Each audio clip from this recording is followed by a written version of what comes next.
Let me see here. Let me just start off by asking you this, Miss Trout. Did the claimant quit this employment or was she terminated? I put her in as terminated for stating that she quit. Okay. She texted her coworker, said she quit. She then followed procedure and sent it to me, so I put her in as she quit. Okay. All right, and let me see.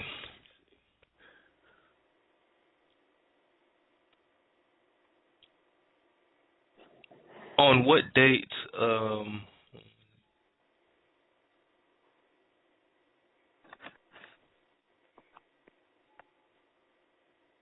Let me ask you this: Why didn't you?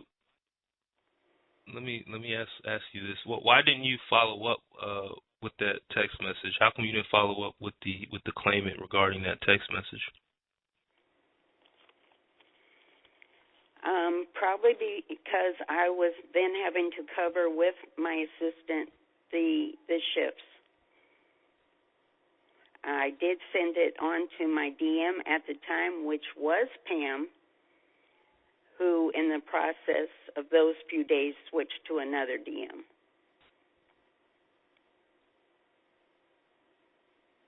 Okay, I'm not sure if that answered my question. So I was asking, why didn't you, Miss Trout, follow up with the claimant?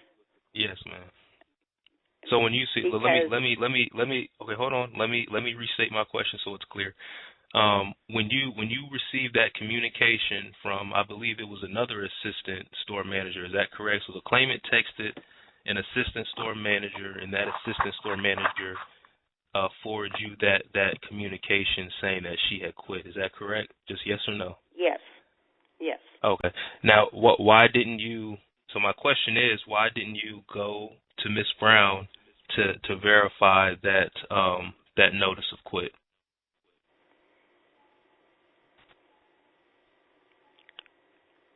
I didn't because I was working. I didn't take the time to follow up. I figured I'd have a few days. Okay. When was the claimant separated from the payroll? The following day, and I don't know the exact day. It was the following day when I sent the text. So the text to was sent. No, okay. when I sent my text to my boss, Miss Pam, she told me to terminate her. So that's when I did it, the following day. So, and like I said, I have been away. I've been and I've been in Virginia all week, just got home, and we've had meetings, and I wasn't aware of what had transpired or what ended up, happening until I read that email last night and I saw what she had sent in. Yeah. So, I don't know, did they end up terminating you? Was that? Did I not? Did I ask you for the number for HR after I was terminated? Yes. If I already had that number because I've contacted them in the past, why would I ask you for it then? I didn't have a new number, I told you. They had lost their previous HR and moved and had a new one coming in, hiring one. But I didn't ask you for that. I asked you for just a number, period.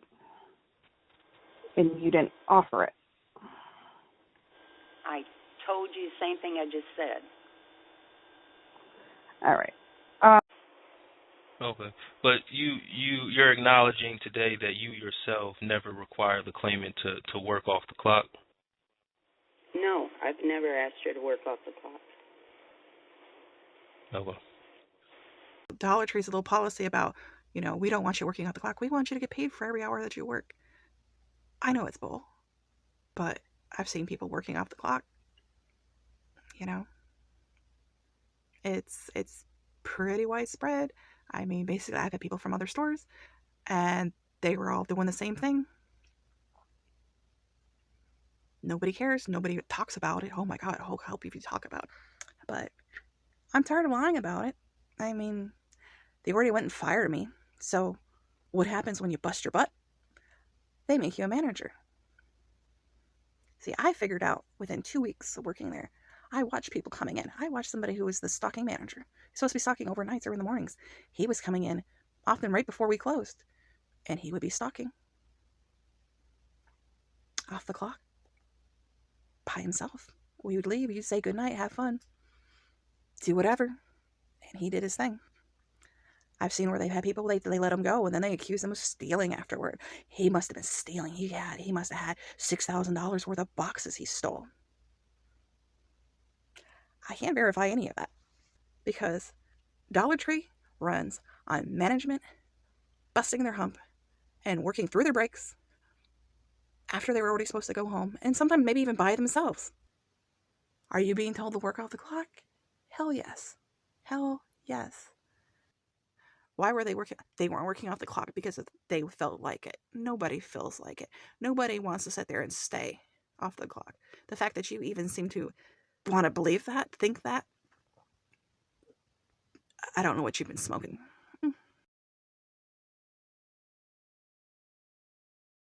And report them because Dollar Tree's breaking the law. Bridget's store, they were breaking the law. Bridget knew that.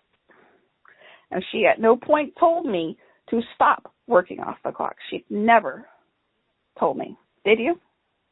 Really? Yes, I have told you. Okay. I had you write notes Trout, for the office. Miss Trout, don't answer that question because right now that it's not your opportunity to ask any questions right now, Ms. Brown. You. Are you done with your testimony? Sure. Okay. Miss Trout, do you have any questions for Ms. Brown based on that additional testimony she just gave? Only questions?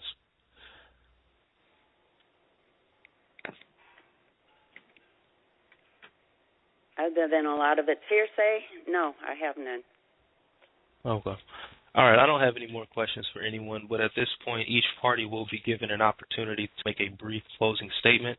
Closing statements are limited to 1 or 2 sentences explaining why you believe I should rule in your favor. You do not have to make a closing statement. You may instead choose to rest on the evidence that's already been presented. Ms. Brown, I'll start with you. Would you like to make a brief closing statement, or would you like to rest on what's already been provided?